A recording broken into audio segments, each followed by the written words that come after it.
Bom dia. Bom dia. É com grande alegria que nós recebemos você aqui.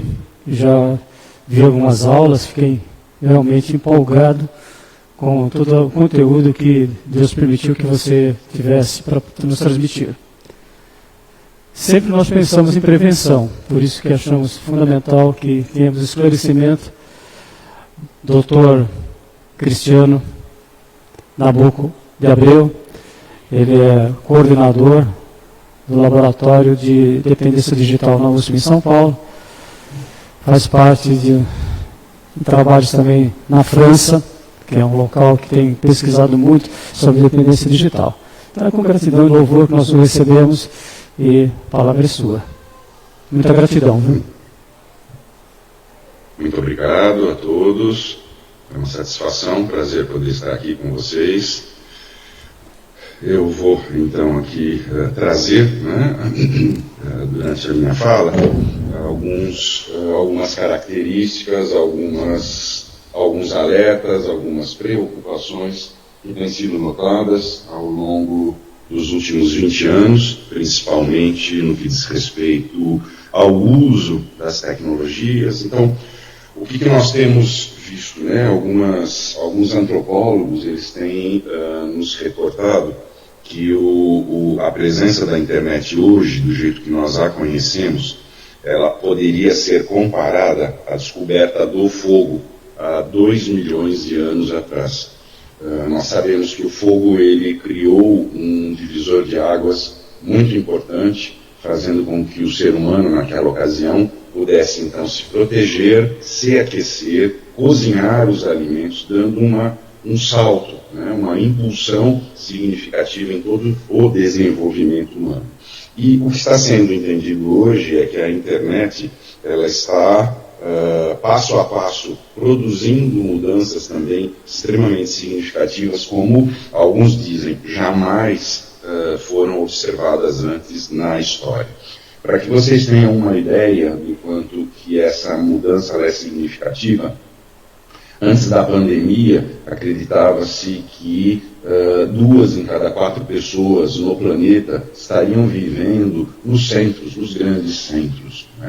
Quando a gente usa essa expressão, seria 2 em cada 4 estariam conectadas. E a previsão, antes da pandemia, é que em menos de 30 anos, ou seja, estamos falando aí alguma coisa em torno de 2050, 3 em cada 4 pessoas estariam vivendo nos grandes centros ou conectadas. E a pandemia, ela na verdade, ela produziu um avanço, uma alavancada tão significativa que isso se antecipou. Não é? Então, o que nós temos visto? Que todo este mundo digital que se conhece tão sobejamente por todos, ele trouxe e traz uma série de benesses a respeito da qualidade de vida que nós temos e que podemos desenvolver. Nós hoje temos informações na palma da mão, nós temos um portal na palma da mão, na verdade, nós tiramos fotografia, nós localizamos informações, nós falamos com amigos, então, eu diria que é um admirável mundo novo e que ele já está, obviamente, completamente imerso em nossa realidade, ou nós estamos completamente imersos nesta realidade. Aqui tem alguns dados que são interessantes para vocês verem. Essa é uma pesquisa que sai todo começo de ano. Essa dá conta de estatísticas levantadas em janeiro desse ano, mostrando que a população mundial era de 8,01 bilhões de pessoas. Na ocasião, 5,44% dessas pessoas já possuíam um telefone celular. Então, se a gente for olhar ali embaixo rapidamente, seria mais ou menos o seguinte: 6 em cada 10 pessoas acessam a web. E 6 em cada 10 pessoas não possuem saneamento básico em casa. Então isso faz com que esse descompasso da entrada da tecnologia ele seja tão significativo e tão representativo que nós aqui no Brasil começamos de uma forma ou de outra a ter um uso que que ele está completamente em descompasso com o que acontece no resto do mundo. Essa é um slide que ele mostra o quanto que cada país gasta de tempo por dia. Essa barrinha branca no meio seria aí a média mundial, com 6 horas e 37 minutos. Do lado direito, a barrinha pequenininha lá vai apontar que o Japão gasta em média 3 horas e 45 minutos por dia. A outra extremidade nós temos ali África do Sul e Brasil. Brasil com 9 horas e 32 minutos por dia. Então, isso faz com que, na verdade, a gente gaste quase 5 meses do ano olhando as telas. Quase 60% do tempo acordado interagindo com as telas. Então, o que eu quero dizer para vocês é que todo aquele admirável mundo novo que eu estava mostrando agora, que ele de fato entrou e entra em nossas vidas, ele também se faz presente através de outras estatísticas, como por exemplo essa: o Brasil é o segundo país no mundo que mais gasta tempo nos seus smartphones. Então, eu quero dizer que a gente, enquanto população, enquanto indivíduos, nós tendemos a olhar todas essas benesses, todas essas possibilidades de uma forma assim extremamente, entusiasta, aonde, puxa, que bom, saiu um aparelho novo agora, tem um aplicativo de inteligência artificial, não, agora tem um que te dá um mapa, mas a pergunta que eu faço para vocês é: e o outro lado da moeda? Vocês já se perguntaram o que este uso contínuo e até, por que não, excessivo, o que ele estaria trazendo na vida das pessoas? Esse é um tipo de raciocínio que, na verdade, a gente não tem, né? Normalmente, a não ser que você trabalhe com isso, a não ser que você seja um profissional de saúde, ou a não ser que você tenha algum familiar com um problema desse. Então, o que eu vou trazer para vocês são algumas características, alguns efeitos que esse uso da tecnologia ele já provoca na vida das pessoas. Vou falar aqui rapidamente a respeito da saúde física, lembrando que o que nos interessa aqui é a saúde mental, conforme o pastor já apresentou no início, no que diz respeito à questão das dependências. Então, o que se sabe? Né? Nós temos informações de que o nosso cérebro ele possui um relógio biológico. Esse relógio biológico, ele libera substâncias, hormônios, uma série de questões para que a gente possa viver o dia de uma forma equilibrada. Então eu tenho, por exemplo, o cortisol sendo liberado, eu tenho adrenalina, eu tenho grelina, leptina, eu tenho uma série de substâncias que vão sendo disparadas. Todo funcionamento cerebral, mental, ele produz aquilo que os médicos chamam de resíduos metabólicos. Seria assim, os detritos que vão sendo deixados por todas as experiências, todas as estimulações neuronais. Então, existe um sistema vascular, vamos usar uma metáfora aqui, é como se fossem encanamentos paralelos e que na hora do sono profundo, esses encanamentos, como um vaso sanitário, você aperta, descarga, ele desce, né, ele libera um líquido, fazendo com que esses resíduos sejam retirados. O que acontece quando nós não dormimos direito? Esse sistema de limpeza ele fica prejudicado. Isso explica, por exemplo, aquelas sensações que nós temos quando dormimos 8 horas, algum dia um pouco mais, e você levanta como se não tivesse dormido. Ou seja, o seu sono não foi um sono satisfatório. Então, estou mostrando uma fotografia aqui de algo que, na verdade, se tornou um hábito na vida da população mundial e que deveria ser combatido, deveria ser evitado. Mas, Cristiano, eu deixo meu telefone no silencioso à noite. Sim, você deixa no silencioso à noite, mas ele continua vibrando, ele continua emitindo luminosidade a cada mensagem, a cada notificação, fazendo então com que você não extraia, ou não produza, ou não, como é que eu vou dizer, não cuide da sua saúde mental do jeito que seria esperado. Daí surge então aquela denominação científica da higiene do sono. Né? Então a sugestão que eu tenho é: telefone celular não deveria ficar ao lado, como não deveria ficar sob o travesseiro. Perdão. O que a gente vai fazer? A gente vai colocar esse telefone em outro cômodo, do lado de fora. Mas, Cristiano, eu uso o telefone para me despertar de manhã. Então, a sugestão que eu vou dar: compra aqueles rádios relógios que vem aí do Paraguai por R$10 e você coloca o velho e bom reloginho com o ponteirinho, mas evitem isso a todo custo. Outra coisa que também já tem sido apontada é o fato de que, quando nós inclinamos a nossa cabeça para frente para olhar o telefone, o nosso cérebro na vida adulta, ele chega a pesar em torno de 4,5 kg. E na hora que eu inclino para frente a cabeça, como indicado nessa flecha, eu coloco sob a minha nuca uma pressão equivalente a como se eu estivesse carregando de cavalinho uma criança de 7 ou 8 aninhos. Eu vou receber aí uma pressão de 30, 35 quilos, criando problemas significativos posturais. Então a gente tem essa outra senhora aqui de vermelho nos indicando aqui qual seria então a forma correta. E finalmente, né, gente, a gente começa a entrar agora numa outra questão que está sendo aí pesquisada e que já é fonte de preocupação. Primeira fotografia do lado esquerdo, predominantemente aí verde, amarelo e azul, lilás, não é? Essa é a foto térmica do cérebro, né, do perfil de uma pessoa. Essa fotografia, ela capta a intensidade de calor no organismo, não é?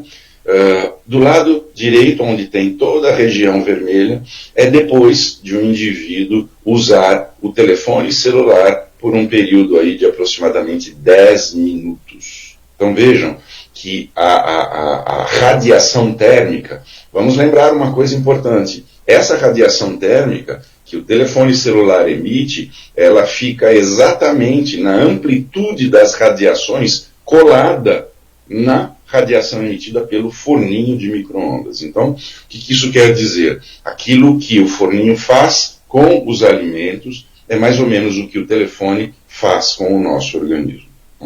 Então, qual é a sugestão que é dada? A sugestão que é dada é: não faça ligações telefônicas com este aparelho encostado na sua cabeça. Não faça ligações de 3 minutos, 4 minutos. Quem já não viu aquela história, né? Você está fazendo uma ligação, você fala: nossa, como está quente o telefone. Pois é, né? Toda essa radiação está sendo passada para o seu organismo. E existe um determinado tipo de câncer de cabeça chamado glioma, que eles não conseguem identificar qual é a causa dele, qual é a neurogênese dele. Mas eles sabem que essa condição, essa patologia, ela reage positivamente a essa radiação. Então, nem vou falar, né, daquele hábito de se carregar o telefone celular no bolso da camisa na frente, ou no bolso traseiro da calça. Não mantenham esse equipamento ao lado de vocês. Mas, Cristiano, eu trabalho com o telefone, eu tenho o tempo todo que ficar. Então você usa aquele fone de ouvido que vem junto, né, quando você compra o celular, ou, na ausência do fone de ouvido, coloca na modalidade de viva voz e fale para ele, mas não encostando na sua cabeça. Tá?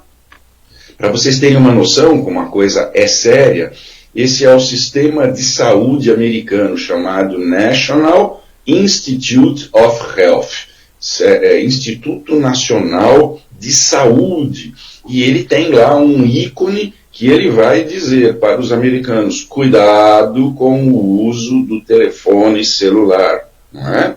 Isso traz umas ondas de rádio que podem ser extremamente deletérias. Para vocês terem uma noção como a coisa é séria, essa é uma pesquisa que foi feita junto com 700 adolescentes suíços. O que eles descobriram? Que esses adolescentes colocaram, né, esses estudantes para fazerem aí uma investigação e viram que depois do uso do telefone celular, depois de chamadas telefônicas, esses jovens teriam perdido parte da memória recente do que eles teriam vivido.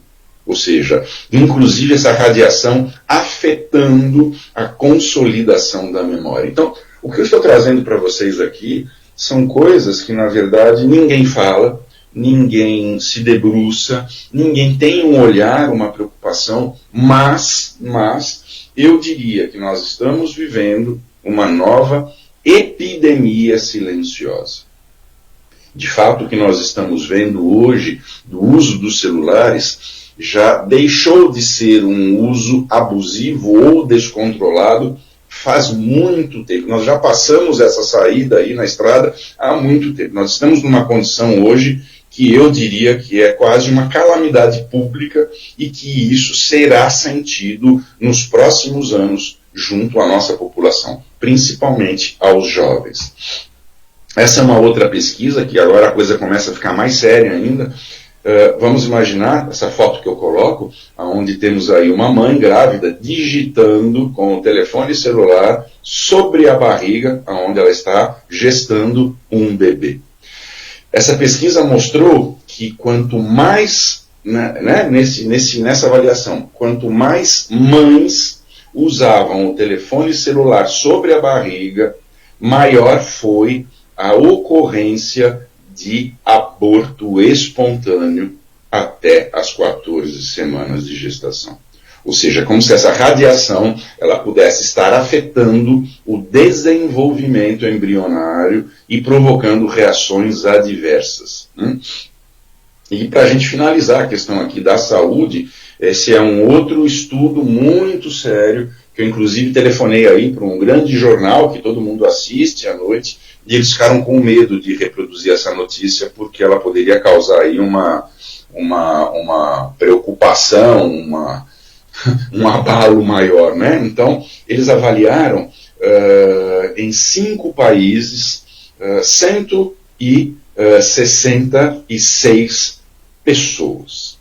Eles avaliaram novamente mães na gravidez, que nem tem a foto ali, digitando com o telefone sobre a barriga, e avaliaram essas crianças depois, ao longo da sua vida, até os 7 anos de idade. Foram 5 países: Coreia, Espanha, Dinamarca, Noruega e Holanda. E o que eles viram? Eles viram que nessas 166 pessoas, quanto maior foi o relato do uso do telefone celular na gestação por suas mães, maior era a presença de déficit de atenção e hiperatividade nas crianças entre 5 e 7 anos. Ou seja, essa radiação ela estaria, portanto, afetando, alterando a expressão gênica do feto. Resumo da história: mantenha esses dispositivos longe do seu corpo, principalmente ao dormir. Não usá-los em chamadas de longa duração e não mantê-los longe, né? Não mantê-los próximos ao corpo, sempre distante, preferencialmente. Né? A gente teria aqui, pessoal, eu acho que assunto para falar mais 1 hora a respeito disso, mas como a gente tem aqui um tempo curtinho, eu estou dando aqui as principais recomendações. Resumo da história: esse aparelhinho que a gente não larga da mão, ele está cobrando um pedágio altíssimo em sua saúde e na saúde dos seus filhos. Talvez a gente não perceba agora, mas é uma questão de tempo que a gente comece a notar esses problemas. Infelizmente, a pesquisa científica ela anda em descompasso com os problemas que vão acontecendo. Então, talvez daqui a alguns anos a gente olhe para trás e fale assim: meu Deus, a gente não tinha a menor noção disso tudo. Então, o que eu quero dizer com todas essas informações que eu estou falando: cuidado, gente. Isto não é um brinquedo inofensivo, isto não é um dispositivo que ele é ingênuo, ele pode trazer consequências realmente negativas. Mas vamos falar efetivamente do que eu vim trazer para vocês aqui, que é a questão da saúde mental. Né? Não é de hoje que a mídia leiga já vem trazendo uma série de relatos, dizendo, olha, o indivíduo está ficando viciado na internet, temos casos aí de dependências, e eu me lembro que, há uns anos atrás, eu fui gravar um Globo Repórter, e o jornalista virou para mim e falou assim, doutor Cristiano, mas vocês especialistas, né, vocês especialistas são assim, não é? Vocês enxergam problema em tudo. Aí ele me disse, doutor Cristiano, a população mundial sobreviveu à prensa de Gutenberg, não é?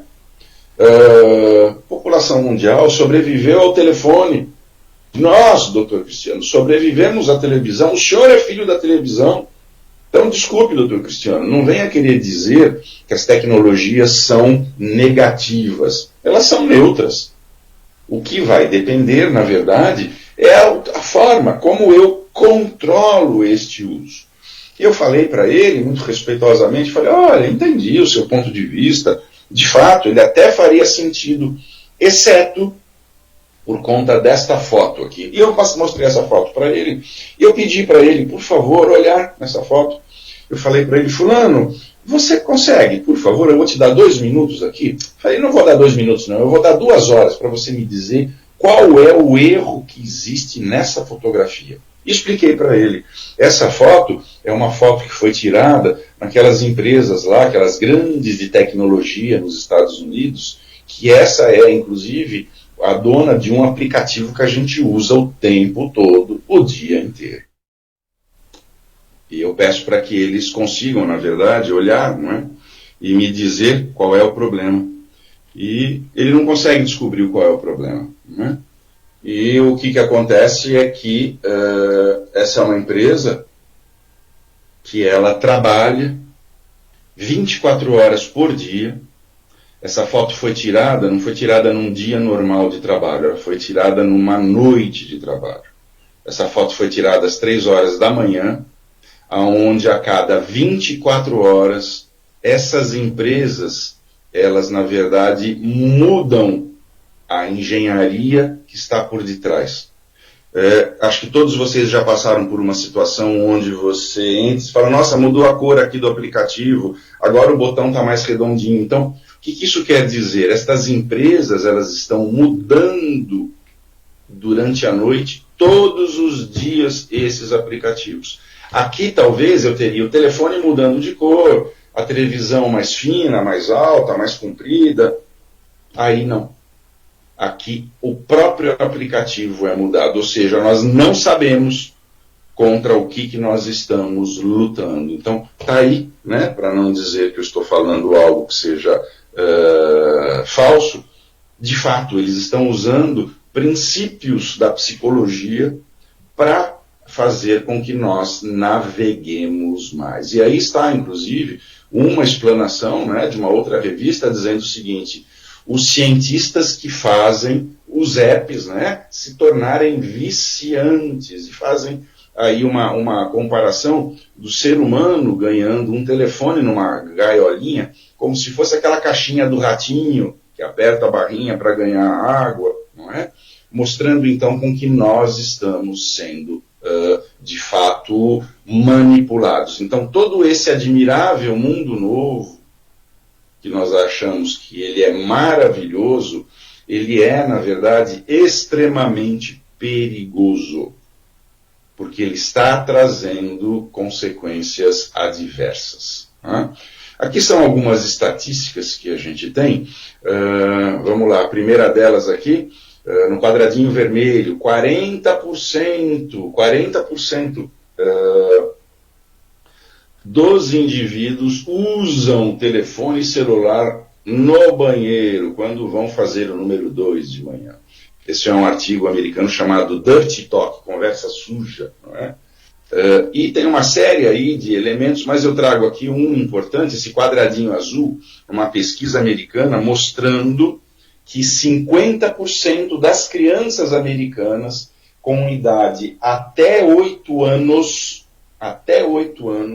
acordam pelo menos uma vez ao longo da noite só para olhar o telefone celular.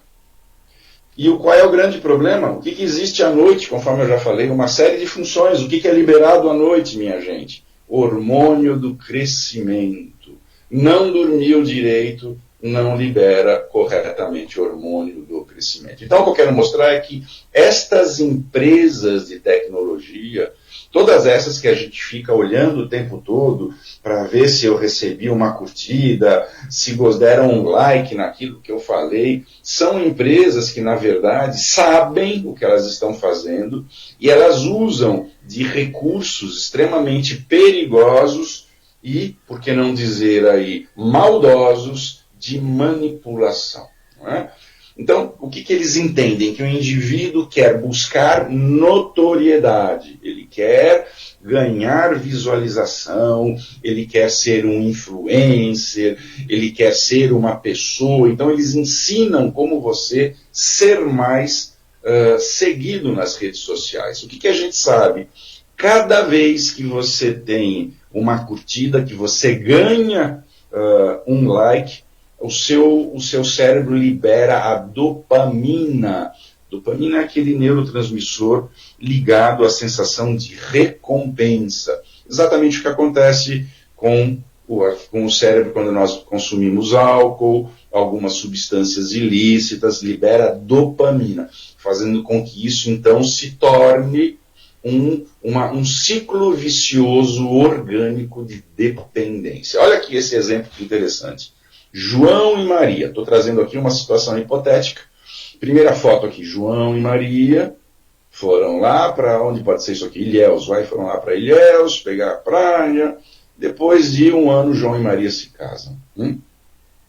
João e Maria, quando estão em Ilhéus, eles tiram a foto do casal ali na praia, todo feliz, e eles sobem na rede social. Tá? O que acontece? A rede social, ela, na condição real, ela traria, então, 45 likes para esse casal em aproximadamente 3 horas. Não é? Até que todo mundo pudesse pegar o telefone, aqui João e Maria, tal. Em 3, 4 horas eles já teriam os 45 likes. Bom, e a questão do casamento? O casamento em 3, 4 horas ganhariam aí possivelmente uns 100 likes. Esta empresa, não é, que sabe e que, de uma maneira ou de outra, usa dessa ciência da manipulação, ela vai dar os 45 likes nas 3 ou 4 horas.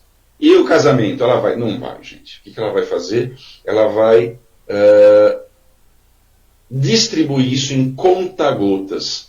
Ela vai fazer com que a foto apareça, vamos chamar assim, em 7% das pessoas na primeira hora. Ela segura as fotos, aí depois de mais uma hora ela libera para mais alguns seguidores. Resumo da história, aquilo que você resolveria em 4 horas, aí com os 45 likes, você vai ficar possivelmente um dia inteiro olhando as telas. Bom, e o casamento? O casamento você vai ficar uma semana olhando, eles não vão colocar as fotos para todos. Então, isso mostra que é um modelo, né? É um modelo malicioso para fazer com que a gente fique mais conectado. Né? Então, de fato, é muito perigoso. E está aí, então, o admirável mundo novo. Vamos olhar as telas, vamos ver aí se alguém curtiu, deixa eu ver o que o indivíduo está pensando, o que o indivíduo está falando. E isso faz, então, com que a gente tenha uma série de consequências, inclusive não só comportamentais, mas na interpretação do material que nós entramos em contato.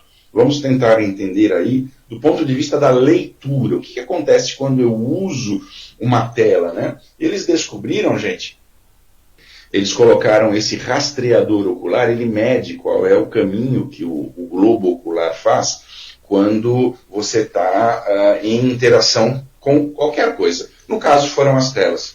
Pegaram aí 40 mil indivíduos e deram um texto para que eles lessem no computador. O que eles viram?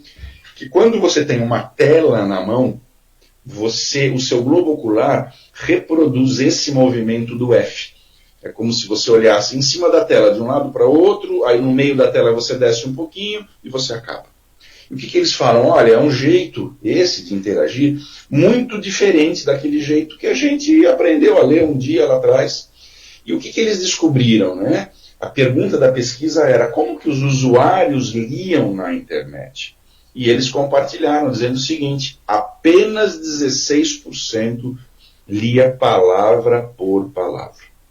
O resto não conseguia se concentrar. Então, o que eu quero dizer para vocês é, imagine na pandemia, que as escolas em massa começaram a utilizar as aulas virtuais, não é? O conteúdo que muitas escolas pedem que seja postado pela internet, ou muitas escolas que adotaram hoje modelos digitais, não é? Abrindo mão dos livros. Isto é, gente, na verdade, um desastre. Isso é um desastre, porque o seu cérebro, ou vamos ser mais específicos, o cérebro dos filhos de vocês não estão extraindo aquilo que eles poderiam. Então vamos colocar aqui, né? Se nessa pesquisa apenas 16% lia palavra por palavra, a gente pode dizer que a cada 100 alunos, somente 16 deles estarão fazendo a absorção correta do conteúdo. E eles fizeram uma pesquisa interessante. Eles dividiram, imaginem como se a gente estivesse aí, né? Metade de vocês estão de um lado, nos bancos, e a outra metade no outro. Então, num lado, eles deram telas de computador, que nem vocês podem ver aí, e no outro lado eles deram enciclopédias, material impresso. E eles pediram para que os indivíduos procurassem um tema, mais especificamente, procurassem sobre a Revolução Francesa. E pediram para que eles olhassem o que eles viram, né? O grupo que estava com as telas rapidamente achou, teve uma senhora lá que foi decapitada, bom, conforme eles iam achando o tema, eles iam saindo da sala, deixando os telefones e as telas, e o grupo, obviamente, no material, na enciclopédia, tinha que ir no índice, tinha que buscar a página, tinha que ler e tal, demoraram muito mais. Mandaram, na hora que eles terminaram de achar, pediram para essas pessoas irem embora. Depois de 30 dias, eles chamaram essas pessoas novamente. Sentaram os dois grupos separados de novo e perguntaram para os dois grupos, o que foi que vocês pesquisaram há 30 dias atrás? O grupo que fez a pesquisa digital, ele não se recordava nem do tema qual tinha sido. E o grupo dos livros somente não se recordava como conseguiu descrever várias coisas que foram lidas. Então, qual é a grande mensagem? Quanto mais rápido eu interajo com algum conteúdo, menos ele vai ser consolidado na minha memória. Eu preciso exatamente de tempo.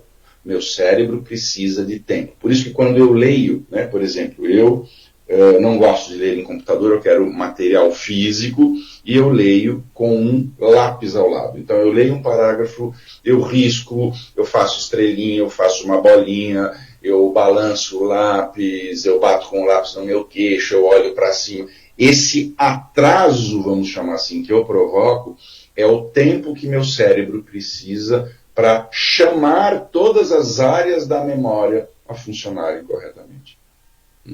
Então, o que isso quer dizer? Eu acho que está na hora de nós revermos a maneira como nós estamos trabalhando e lidando com conteúdos. Então, a pergunta que eu faço é, isso aqui é uma escola tradicional. O que vocês acham disso, gente? E aí? É legal, né? A escola tem que ser tecnológica, porque, afinal de contas, o ser humano é tecnológico, né? Será? Quem disse isso? As empresas que produzem os telefones? O que as pesquisas têm mostrado? Saiu agora, recentemente, um documento que foi publicado pela Unesco, onde eles avaliaram o impacto da digitalização na educação ao longo de todo o processo da pandemia. O que eles descobriram? Que a digitalização não trouxe, isso são expressões claras da Unesco, nenhum benefício. Nenhum benefício. Nenhum benefício. Então, eu acho que seria importante que a gente analisasse isso, né, de uma forma bem clara. Então, o que nós temos visto é que essa tecnologia ela tem sido usada de uma forma que ela vai desde o uso ocasional até a dependência. Tá? Eu vou passar um filminho rápido, eu vou pedir para que vocês me digam se o som está habilitado ou não, se ele está funcionando, porque eu não sei mexer nesses Teams aqui e pode ser que não apareça, tá?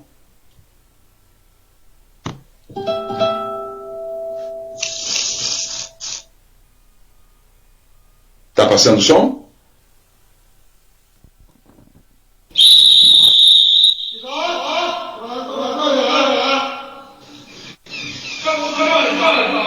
O som tá passando, gente? Sim, doutor, tá ok. Sim, tá bom.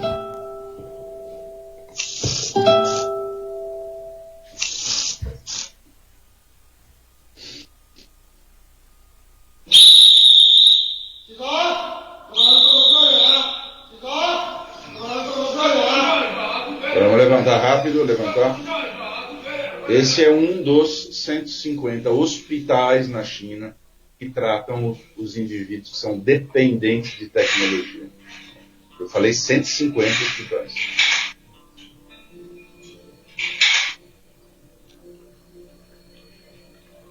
Centro de Tratamento de Dependência de Internet, subúrbio de Beijing. Por favor, entrega essa carta para minha mãe. O que você fez? Eu usei a internet.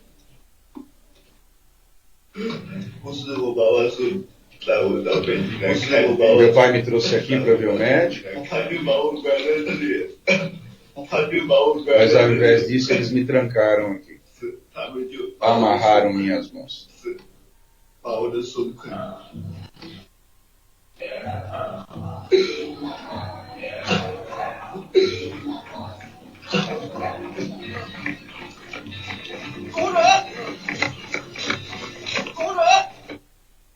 Enfim, gente, o negócio ele é grave, ele é sério. Essas são fotografias de ressonância magnética do cérebro, do lado esquerdo aí, de indivíduos que usam ópio, né? E do lado direito, indivíduos que usam demais a internet. Vocês vão ver nas fotos de cima que são exatamente as mesmas áreas e regiões que são ativadas. É como se a gente tivesse, então, uma dependência química, de um lado, que ela é gerada pela ingestão de uma substância, e do outro lado, uma dependência comportamental gerada pela repetição do comportamento. As duas provocando as mesmas reações. E, finalmente, né, sem que a gente mencione nos problemas aí legais.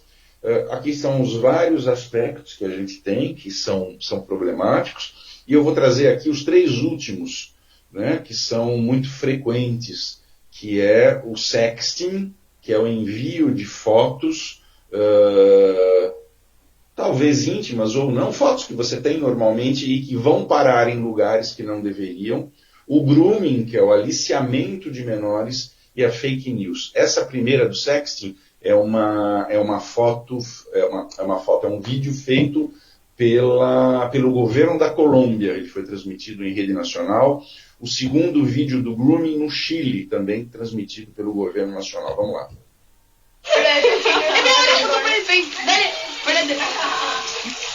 Ahí.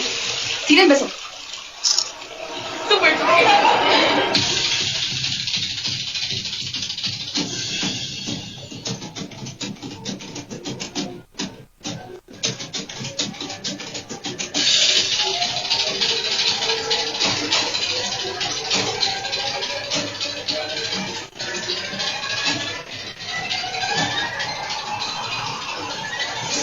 Cuando subís tu foto a internet, puede ir a parar a cualquier parte. Cuidado con lo que subís a internet. Es un mensaje del gobierno nacional.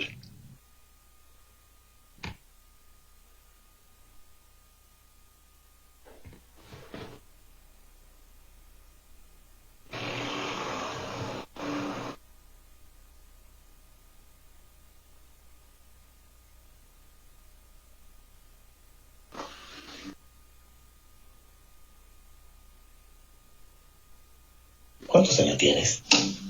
14. Yo tengo 15. ¿Cómo te llamas? Ignacia, ¿y tú? Pablo.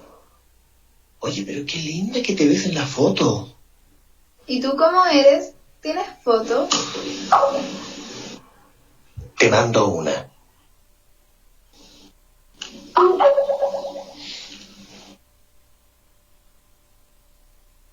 Te ves muy bien.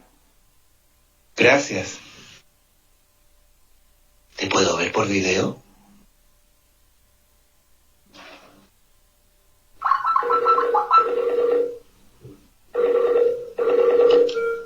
¿Está lista? ¿Cómo me veo? Preciosa. Ignacia, ¿qué estás haciendo? Nada, estoy estudiando.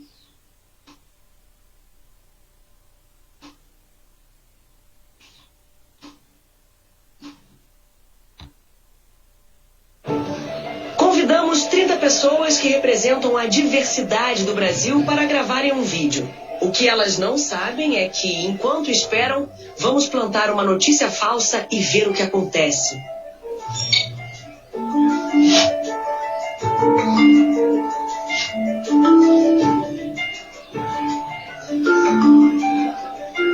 Vocês viram a Fernanda Gentil?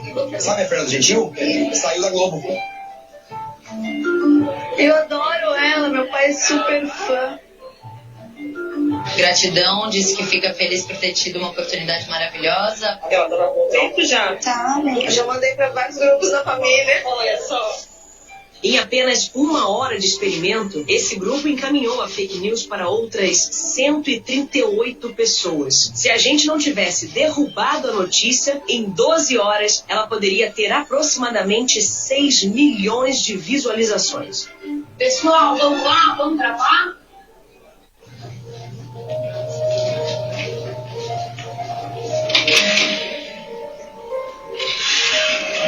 Pessoal.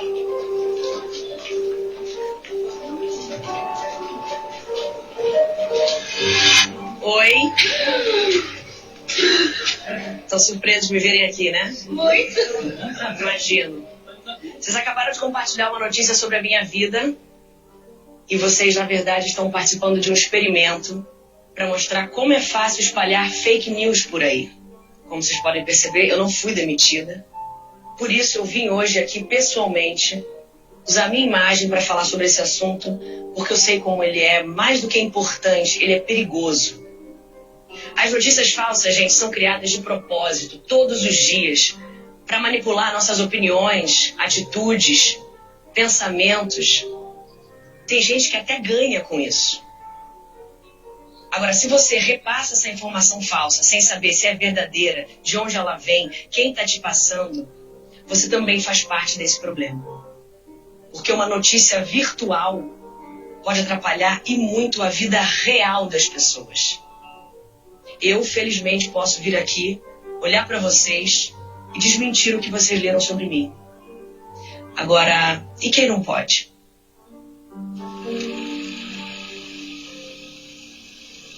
Meu nome é Yasmin, tenho 18 anos, sou do Guarujá e vim contar uma história pra vocês. Tudo começou pela internet, uma postagem sobre uma mulher que estava sequestrando crianças no Rio de Janeiro. E essa história acabou chegando no Guarujá e ninguém foi a fundo pra saber se era verdade ou mentira, só compartilharam. E minha mãe saiu pelo bairro e no meio do caminho confundiram ela com essa mulher e arrastaram ela pelo bairro todo. Amarraram ela numa moto e saíram arrastando ela. Por conta de uma pancada na cabeça, ela faleceu. E a mulher, que também era do retrato falado, ela não tinha nada a ver com isso. Foi uma brincadeira de muito mau gosto do ex dela. Só queria que ninguém mais fizesse o que fizeram com ela. Mas ninguém sabe. Procurem a verdade. Então, antes de compartilhar qualquer coisa, vão mais a fundo, pesquisa. Não compartilha qualquer coisa que vocês verem.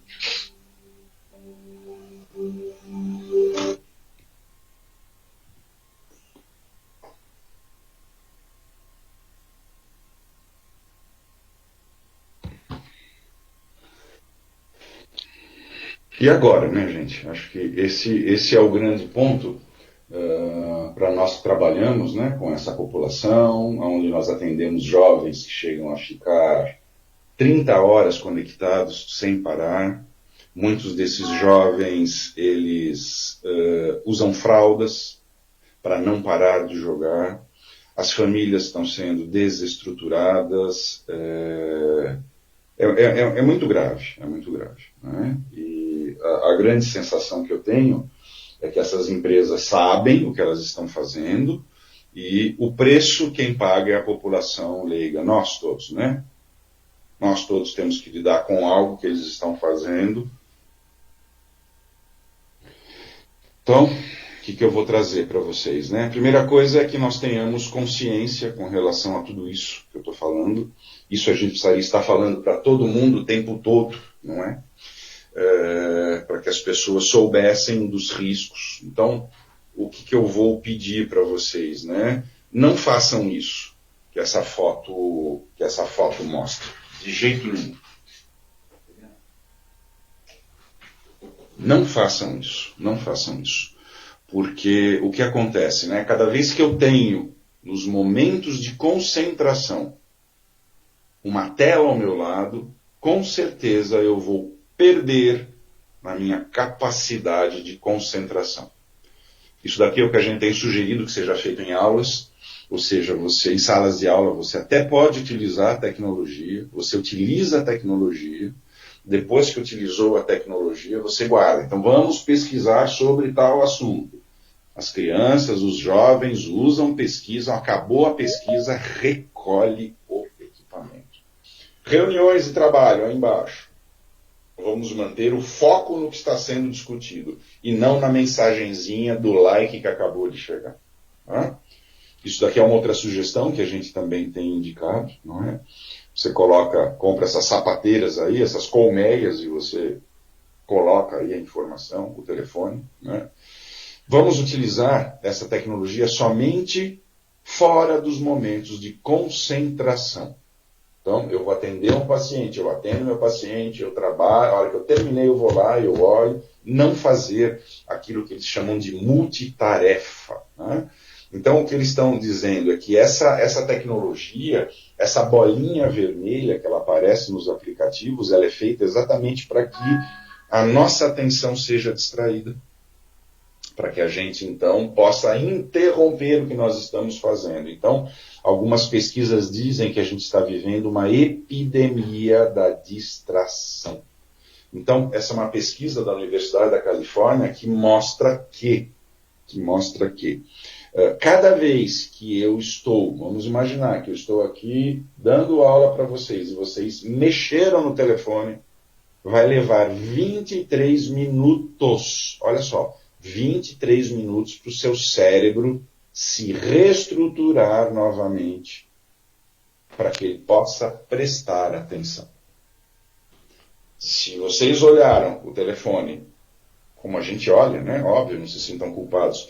A gente não sabe disso, mas se vocês olham o telefone no meio de qualquer coisa, vocês vão levar 23 minutos para recobrar o estado atencional. Então, no trabalho, o que a gente vai fazer? Quer usar o computador? Pode usar o computador, pode usar.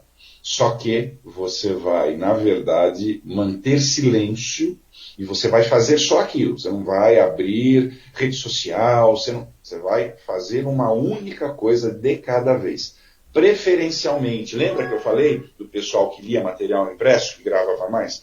Preferencialmente, vamos, na verdade, anotar aquilo que a gente está fazendo, para forçar a memória a funcionar. Fizeram uma outra pesquisa, porque eles disseram assim, bom, então a gente não vai usar o telefone celular, a gente não vai usar, mas como naquela foto que eu mostrei para vocês aqui, né? A gente leva na reunião, mas a gente não vai usar, tá bom? Vamos deixar então os telefones desligados. E eles fizeram uma outra pesquisa, onde eles dividiram de novo dois grupos. Um grupo deixou o telefone celular fora da sala da atividade, e o outro grupo entrou com o telefone celular desligado. E eles deram para os dois grupos aí algumas palavras para eles decorarem, e alguns exercícios matemáticos simples. E pediram para que eles fizessem um grupo com o telefone do lado, outro grupo com o telefone em outro lugar. O que eles descobriram? Que a nossa atenção, ela é limitada. A gente não é uma atenção infinita. E o que eles descobriram?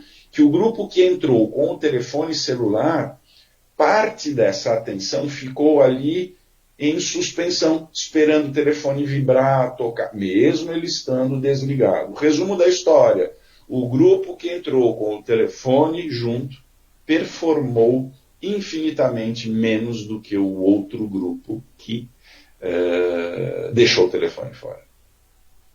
Então vejam, né, a quantidade de interferências que a gente tem. Então o que eu quero dizer, quanto menos nós tivermos de estimulação, melhor. Menos estimulação, melhor. Então, mantenha, sempre que possível, os dispositivos não apenas longe do corpo de vocês, mas da atenção, principalmente quando a gente vai realizar atividade mental que exija concentração. E, finalmente, né, vamos evitar riscos desnecessários. Então, é uma frase que eu gosto aqui: a tecnologia entra na vida de uma pessoa quando as relações humanas não ocupam o devido lugar. Ninguém está falando aqui, na verdade, gente, em abandonar a tecnologia. Óbvio, nem seria sensato propor isso. Mas que a gente, na verdade, faça um uso consciente e inteligente disso tudo. Tá? E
gente, é isso que eu tinha para trazer para vocês, não é? A gente não sabe se essa tecnologia de fato é uma evolução ou uma involução, não é? Evidente que ela é uma evolução. O que é lamentável nessa história toda é que grande parte destas grandes empresas, no fundo, elas não usem aí, vamos chamar assim, de uma ética correta, não é? Para poder fazer, então, com que a gente use essa tecnologia a nosso favor. Tá? Então, é isso que eu tinha para dizer. Se vocês tiverem algumas perguntas, dúvidas, eu tô à disposição de vocês. Primeiro, assim, não tenho palavras para agradecer pelo seu esclarecimento. Acho que ficou muito claro para todos. Foi uma grande contribuição para o nosso grupo. E eu gostaria de saber se alguém tem alguma pergunta. Bom dia. Eu gostaria de saber do doutor se esses danos são revertidos, né? Com crianças, até mesmo que a gente vê o consumo excessivo, né? E a partir de que idade nós podemos estar limitando, né, esse uso, né, da internet, das redes sociais para uma criança? Olha, então eu vou trazer para vocês aqui o que é sugerido pelas sociedades de pediatria internacionais. Antes dos 2 anos de idade, 0 de telas, zero tempo. Ah, mas ele só fica 50 minutos, porque quando eu chego à noite em casa, né, eu até entendo que seja uma preocupação legítima, né, de, puxa, eu tenho que cuidar da casa agora, depois que eu trabalhei, então deixa só um pouquinho, né. Um pesquisador francês, ele mostrou que, olha só que dado significativo, que 50 minutinhos, olha só, 50 minutinhos por dia para crianças do 0 aos 2 anos, no final dos 2 anos representa nada menos do que 850 mil palavras não ouvidas. Então, antes dos 2 anos, 0 de tela. Ah, mas televisão, 0 de tela, gente. 0 de tela. Dos 2 anos aos 5 anos, 1 hora de tela, longe das refeições e longe do horário do soninho. Dos 5 aos 10, 1 hora, 1h30. E o que a gente costuma sugerir hoje é que essa utilização ela seja feita dentro do possível, com os pais próximos. E aí, filhona, mostra o que você está fazendo. Ah, estou jogando aqui. Mas, Cristiano, eu estou aqui com um aplicativo que ele é educativo. Então, as pesquisas mostram que quase 85% dos aplicativos que se denominam educativos nunca foram pesquisados. Então, para vocês terem uma noção do negócio, como ele é sério, naquele local lá do Vale do Silício, que eu mostrei aquela foto daquela empresa, onde estudam os presidentes dessas empresas, né? Presidente do Google, presidente do WhatsApp, as escolas mais disputadas para os filhos desses presidentes são escolas que proíbem o uso da tecnologia, inclusive em casa, até os 8 anos de idade. Então, aquela história que a gente tem, não, então vamos dar porque o nosso filho vai ficar melhor. Não vai, gente, não vai. Não vai. Outro dia uma senhora me pegou e falou assim, doutor Cristiano, veja, o meu filho, ele joga o Super Mario muito melhor do que o outro. Ele é ótimo, ele ganha de todo mundo. E ela virou para mim, isso não é excelente? Eu falei, não sei, a senhora acha? Ah, eu acho, porque ele vai ser melhor. Não vai ser nada melhor. Não existe isso que se traz de que eu me tornando bom nesse aplicativo, eu vou me tornar mais inteligente fora. Isso é absolutamente falso. Absolutamente falso. Por quê? Porque até os 5 anos de idade, principalmente, é o momento onde as grandes conexões do meu cérebro estão sendo formadas. Na medida em que eu dou um aplicativo que ele tem as mesmas respostas, as mesmas perguntas, a criança ela começa a ficar condicionada. Seria semelhante... Deixa eu dar um exemplo aqui. Eu tenho a minha janela aqui desse lado, tá? Então imagina que eu tenho aqui, deixa eu pegar aqui no computador, eu tenho aqui uma planta. Essa planta ela começa a pegar a luminosidade desse lado e ela começa a crescer. Aí o que você faz em casa? Você vai e vira para que a planta cresça do outro lado. Isso é exatamente o que acontece com o cérebro. Quando você dá um tipo de estímulo, ele começa a ter um crescimento voltado para o uso da tecnologia e os outros crescimentos, que são as interações pessoais, o afeto, a empatia, não são desenvolvidos como deveriam. E o que eles dizem, para terminar sua resposta, o que não é desenvolvido até os 5 anos, dificilmente vai ser desenvolvido depois. Então a pergunta, se é reversível, se não é, a gente não sabe. A gente não sabe. O que a gente sabe é que, puxa, Cristiano, mas agora eu já deixei, o que eu faço? Não tem problema. A gente tá tentando pilotar o avião em voo, então retira. Tá? Tenta protegê-lo, tente brincar, por exemplo, a gente vai todo mundo jantar hoje, ninguém pode levar o telefone na mesa. Tem uma pesquisa que eu li já há muito tempo que mostrava, olha que dado interessante, que apenas uma refeição em família, ao longo da semana, ela já desenvolve um efeito protetor na saúde mental do cérebro das crianças. Por quê? Porque você senta, você pergunta, oi pai, como é que foi o dia hoje? Como é que foi? Ah, eu briguei com o meu chefe. Ah, eu fui dar aula lá hoje, lá para o pastor, e aí eu estava falando sem ninguém ver. Ai, que chato, né? Não estava vendo as... Enfim, você troca as suas dificuldades, as suas frustrações, e isso vai servindo de modelo, como os filhos devem enfrentar as dificuldades. A hora que você dá um telefone celular, gente... Então é tudo muito difícil, não é? Professor, mais uma. O senhor falou sobre o prejuízo, né, cerebral, na memória também, do uso excessivo do celular próximo ao ouvido. Isso. Tem muitas pessoas que usam fone de ouvido o dia inteiro, deixa mesmo que seja desligado, né? Mas e quando atende o telefone, também atende pelo fone de ouvido. O fone de ouvido também causa algum tipo de prejuízo ou a mesma coisa? Eu nunca li nada a respeito. O que se conjectura é que aqueles fones de ouvido que não têm fio seriam prejudiciais, porque eles também trabalhariam na base da radiação. Então a gente não deveria usar aqueles fones sem fio. Tá? O que eu faço normalmente é isso aqui, ó, um monte de fone de ouvido aqui do lado. Ó. E como eles são ruins, eles vão quebrando, eu vou jogando fora. Tá? Eu sempre tenho um aqui. Né? Ou quando eu vou falar, eu faço isso. Ó. O que eles dizem com relação ao telefone? Deixa eu mostrar para vocês uma coisa aqui. Não sei se vocês conseguem visualizar aqui a minha tela. Eu tenho aqui, né, a recepção do meu Wi-Fi e eu tenho 2 chips no meu telefone. Ele está cheio, o sinal está cheio e o outro sinal está cheio. Eles dizem que a gente não deveria fazer ligações telefônicas com o sinal mais baixo.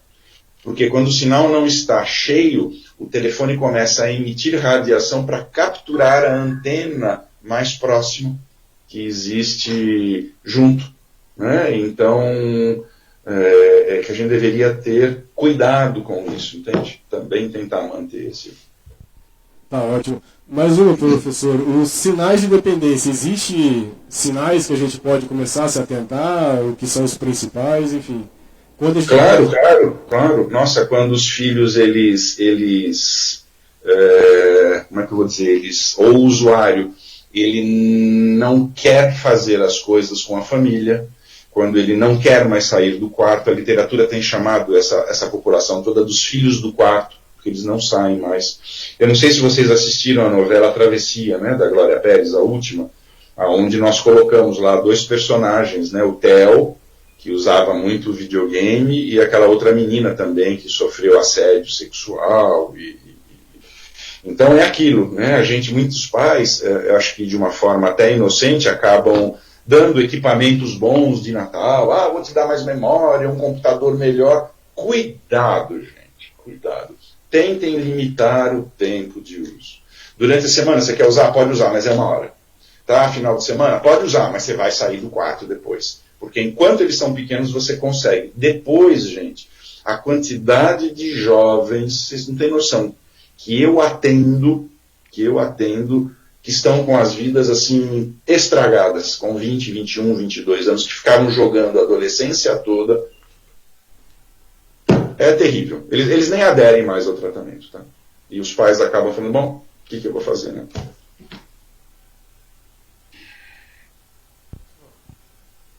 Acho que é isso, né? Eu passei o meu Instagram aí, que é o @Cristiano Nabuco. Toda semana estou postando vídeos, eu só falo a respeito disso, né? Então, o que eu vou sugerir para vocês? Não postem coisas de vocês pessoais. Não postem coisas pessoais. Não postem fotos com a família. Não fiquem dizendo, atualizando a cada momento que vocês estão fazendo. Gente, nós não sabemos para onde isso tudo vai nos levar. A gente tem que ter muita cautela.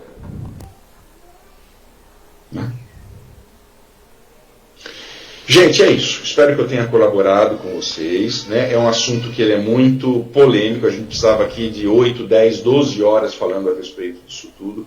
Mas é para vocês terem uma noção da preocupação que a gente tem. Né? Eu estou trabalhando agora em 2 comissões no Senado para a gente tentar fazer alguma coisa. A Câmara dos Deputados está aprovando agora uma lei, não sei se vai aprovar, enfim, né? Para proibir o uso dos telefones celulares em escolas, porque isso está...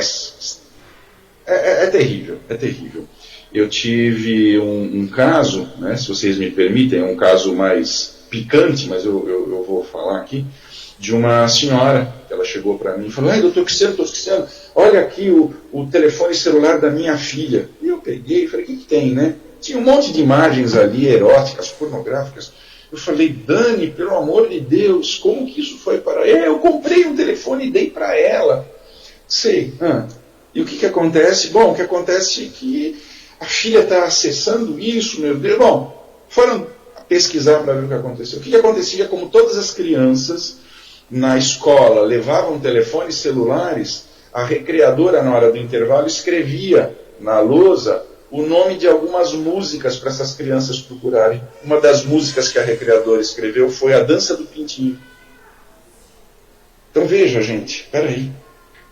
Isto não é uma brincadeira, isto não é uma babá eletrônica, gente. E eu estou trazendo para vocês, é só a pontinha do iceberg. Vocês não sabem o que vem por aí ainda com essa inteligência artificial. Vocês não sabem o que virá por aí com essa inteligência artificial. Vai ser devastador, porque se hoje existe já uma diferença, né, social, econômica, cultural, nós vamos viver tempos difíceis. Então, acho que se preparem, né, trabalhem com os filhos de vocês e vocês a capacidade de ter empatia, não é? Porque ela vai ser o grande elemento poderoso.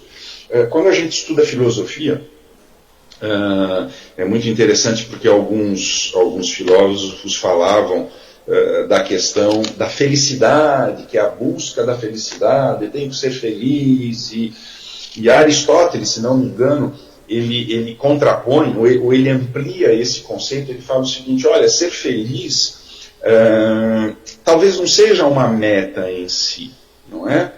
Porque ser feliz, se você quer trocar de carro, você troca de carro, depois de 2 meses você já olha e fala: o carro não é tão bom assim, queria fazer aquela viagem, a viagem foi boa, E ele fala: vamos substituir a ideia de felicidade pela ideia de florescimento, que é uma ideia que vem do grego, da palavra eudaimonia.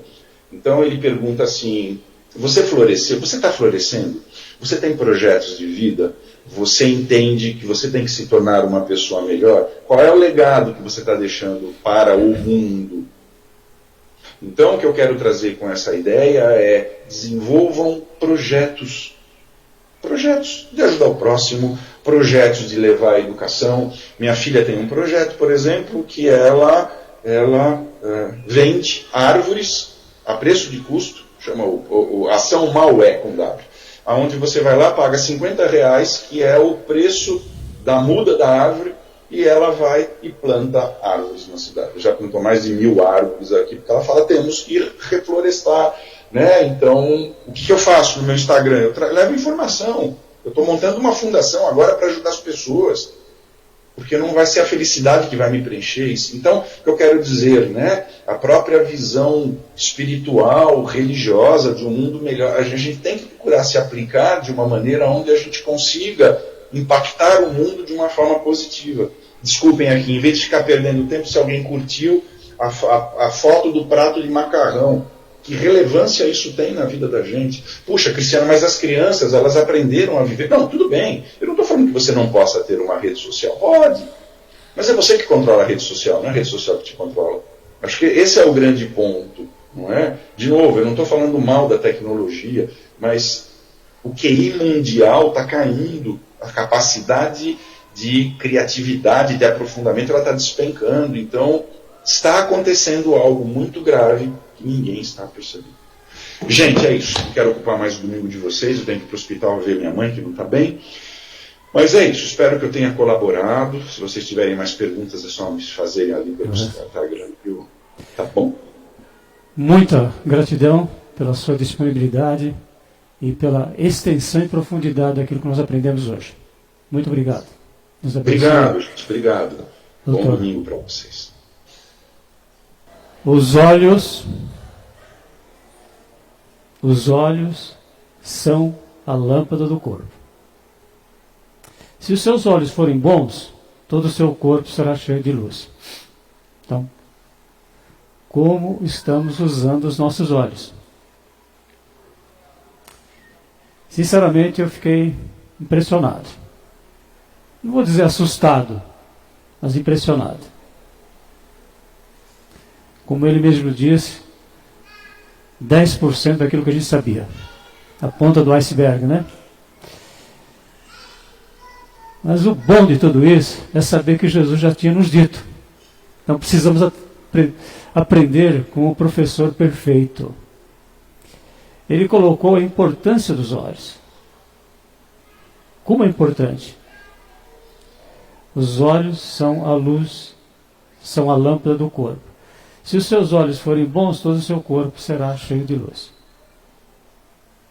Mas ele também colocou o que pode acontecer se nós usarmos indevidamente o nosso tempo olhando aquilo que nós deveríamos olhar. Mas se os seus olhos forem maus, maior dependência que já aconteceu na face da terra. Tirando o açúcar, né? O açúcar é terrível, não é?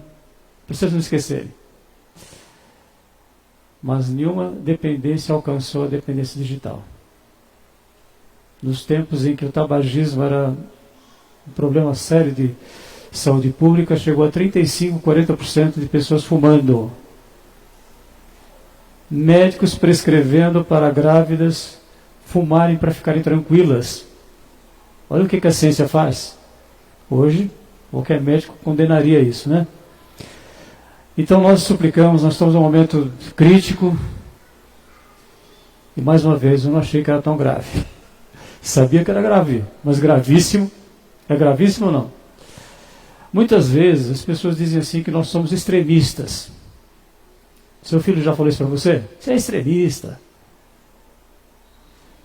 Mas tem situações que a gente não pode ceder. Vamos orar?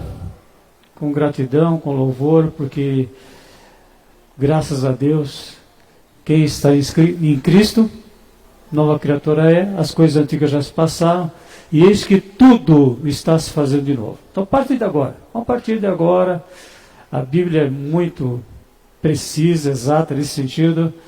Tudo que estiver acontecendo que nós não devíamos vivenciar, ela tem poder de nos transformar, poder da palavra, que é fogo e martelo para mudanças. Vamos mudar? Eu sei que alguns de nós estão viciados no celular. Eu, pela misericórdia de Deus, não estou ficando um pouquinho viciado aqui no tablet, né?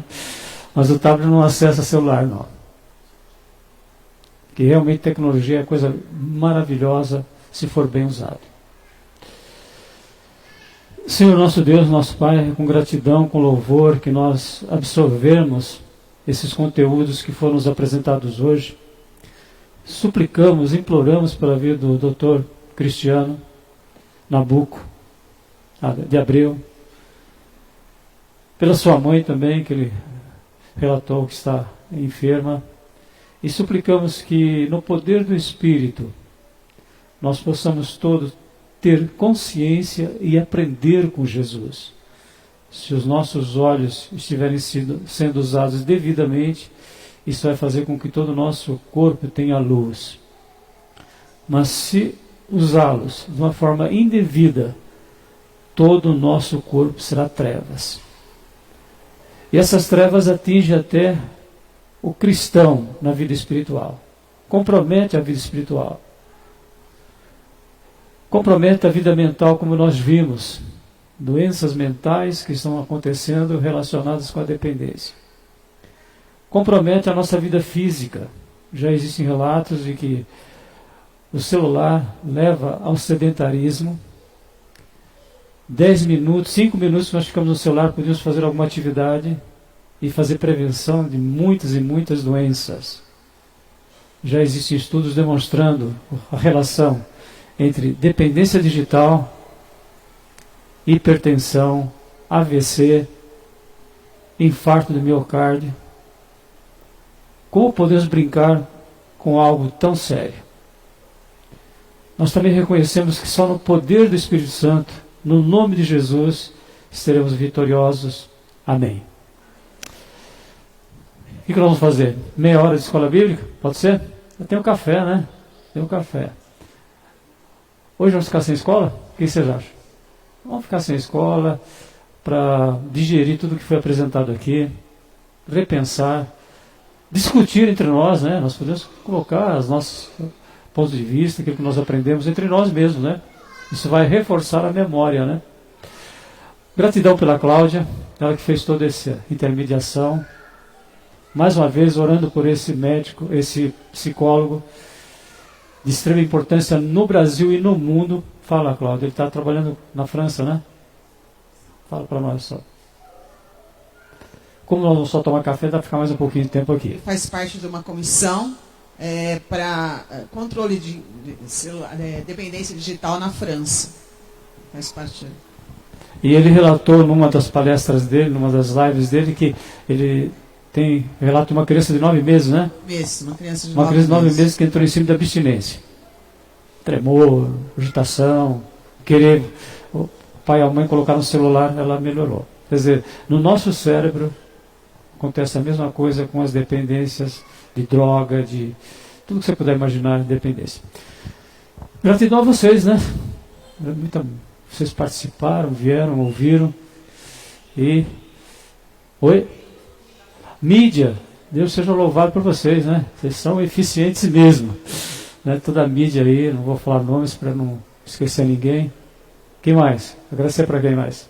Então a mídia, a Cláudia e vocês que vieram participar. E vamos orar pelo doutor, né? Tá bom? Certo? Café? E quiserem comentar alguma coisa, a gente vai comentar no café.